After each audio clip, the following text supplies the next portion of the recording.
What's up guys? In today's video I'm going to teach you and I'm going to show you how to create a smart contract. Something truly very easy. You're going to see that literally is very easy and it sounds like nobody knows how to do it. It's very difficult. You are going to see that it's not, that it's super easy. So what is the first step that we have to do? What is the first thing that we have to do? We have to create, we have to come here to the Remix IDE. You have it here online, you have it also offline, you decide. But I recommend you using the online because it's very simple to use. So here, what do we have to do? We have to first create a new workspace. So you click here on this button, which is create, and now we are going to give it a name. So we are going to create a smart contract about cars. Also, it's going to be called car dealership, yeah. But look, it's going to be very simple. So yeah, you have to know that. Okay, so we are going to call the workspace car dealership. And you click here on OK. You have to click, don't press enter because otherwise you are not going to create it. You click, and now it has been created. We don't need any of this stuff, so we can select all of these folders and delete them. So you click on OK, and OK, we are ready to create our first smart contract. So we are going to create a new file. Here you click. Okay, let me see if it works. You click here, oh my god, okay, you click first here, and then you click here, and now we are going to create a file. So we are going to call this car dealership like this, .sol, of solidity. So what is the first thing that we have to put in our contract? We have to define the license. So here, look, you can put SPDX, and indeed, if you are just learning, you don't need to put it, but it is okay. Identifier, and we are going to say that this is mid license. Okay, so now the next thing that we have to say is that, okay, this contract is going to work in these versions of the compiler, of the Ethereum compiler. So in order to say that, we have to put here pragma solidity, and now we have to set the version. You can set them in ranges, or you can set them like we are going to do now, which is that, okay, every version above the, including this one, 0.8.7 is going to be fine. But if you come to a version of the compiler which is lower than this one and you try to compile this contract, is going to say, you cannot do that. The second thing that we are going to put here is something like an import, which is not an import, but something like that. Experimental, and this is called ABI encoder version 2. This is going to be very useful later when we use hashes, because we are going to use hashes. So let me check experimental. I think that is well written. Okay, I think so. So now we start with the contract. So how do we do this? You put here contract and you give it a name, car dealership. And now we have created our first contract. Obviously it doesn't have anything, but we have created that. And look, if you know a little bit of programming, a contract is something very similar to a class. Like literally very similar. So here we can declare lots of things, but first, since this is a car dealership, we need a way to represent cars. And although we can do this in several ways, we are going to use an struct. So you put here struct. Now you give it a name, and here we are going to set the things that the car has. So for example, it has a name, which is going to be this car. Then we are going to set here also another string, which is going to be the owner name. And finally, we are going to put here a price. So we are going to put an unsigned int. If you are wondering, hey, what is this u? This u is unsigned. So this variable can only take numbers above 0 or, 0 or above. and here we are going to put price. Okay, so now we have this structure that is defining a car, and it is inside the car dealership. This contract is going to need a lot of things. For example, it is going to need the address of the owner or the car of the car dealership. Why? Because only the owner will be allowed to add cars to the car dealership. Everyone will be allowed to see the cars, but only the owner will be the one who will be able to add the cars. Perfect. So now that we have this address, later we will set that. But okay, we have the address. And now another thing we need is, how do we store the cars? We are going to use a mapping. And a mapping, if you come, for example, from Python, it is very similar to a dictionary, in which you have a key and then a value. And also, it is, well, dictionaries are in most languages, but for example, in JavaScript, they are called objects, all that. But yeah, it is a data structure in which you have a key and a value. So here we are going to define first the type of the key. We are going to put here bytes 32 and then car. So this means that this mapping is receiving a byte 32 as a key, and then it is returning a car. And also we are going to name this cars. Perfect.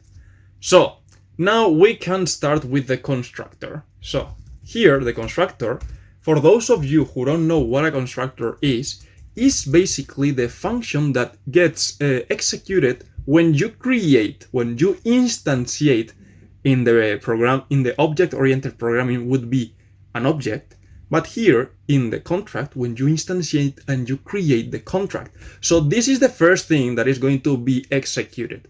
So here we can take the address and say, hey, the owner is going to be the one who created this contract. Then the address of the owner is going to be equal to message sender.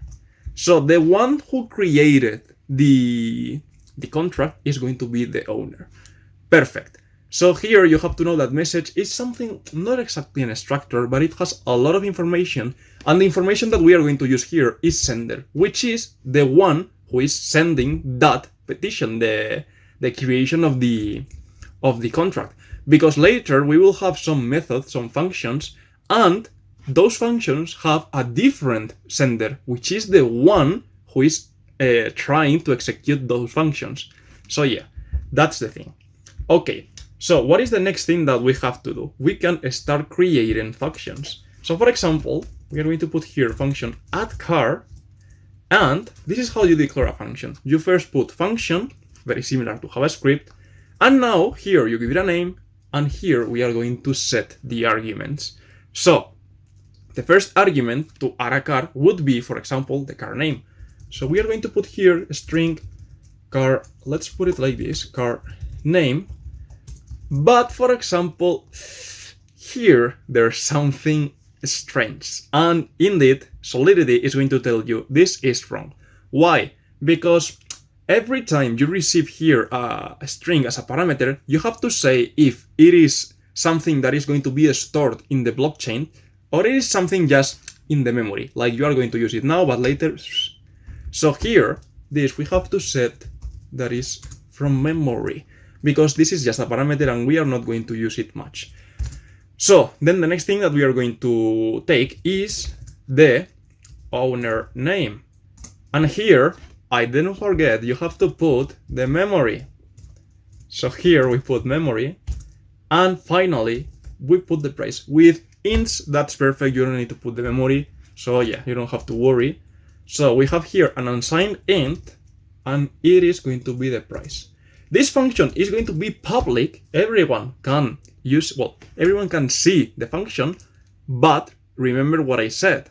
Only the owner will be able to execute this. So later we will do that. But yeah, how do we add a car? As I said before, we have here this mapping which is going to store all the cars. And the keys are the bytes 32.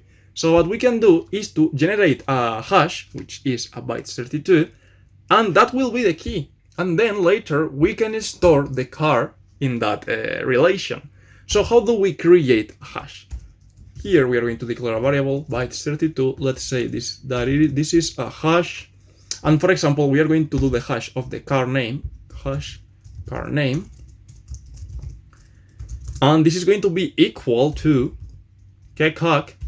This function is the one that generates a hash SHA-256, and here we have to use this ABI because otherwise this is going to give you, if you put just this is going to give you some errors and warnings. For example, here, invalid type, no, you cannot do that. We can use ABI encoded packed, and here put whatever you want to do the hash. So now we have the hash. Okay, we have to create the car. How do we do this? Very simple. So we take the cars mapping and we say, okay, now that I have this key, we are going to take it and we put it here. What I'm going to do is to create a new car. And how do we instantiate a structure? So, as you can see, you put the name, and then inside the brackets, you are going to put the different fields. So, for example, the first one is the car name that we are receiving here. The second one is the owner name. Let me put this in this way. Yeah, perfect. And finally, the last one is the price. Okay, perfect. So now we have here stored the car in this hash. So let me check why this is telling me ABI encoded packet. So encode packet, sorry, aquí, well, here I put it this D, which was not needed. And now let's do the other thing that I told you before. The thing that was that only the owner can execute this function. Because now everyone can execute it, but we don't want that. So how can we fix this? In Solidity, we have some things called modifiers. So here we are going to create a modifier called only owner, and this modifier is going to receive an address. And it's going to be the one that tries to execute that function. So having this address, what we are going to say is that require that the address that we receive is equal to the one of the owner, not owner name, owner. Perfect. Okay, then here we have to put the error message, and the message could be something like well, you are not the owner, something like that, something simple. You are not the owner. Perfect. And now, in order to make this work, look, for example, if I try to save now, this is telling me, hey, there is an error, and you have to put this. So you put this like this, and that's it. Everything is fine now.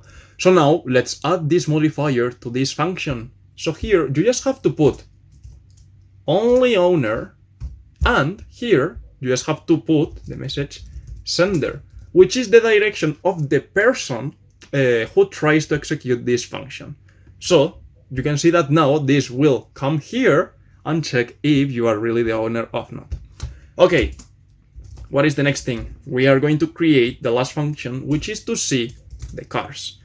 Let's see a specific car, sorry. So here we are going to put a string memory, oh my god, and remember that we are storing the hash of the car name. So here this will be the car name as well, but without hashing, and this is a public function that returns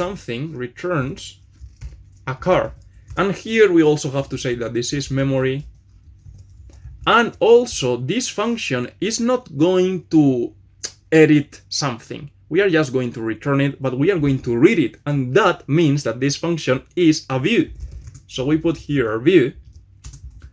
Perfect. And now again we have to repeat this. We are going to create the hash, and now that we have the hash, we are going to return what we have in cars.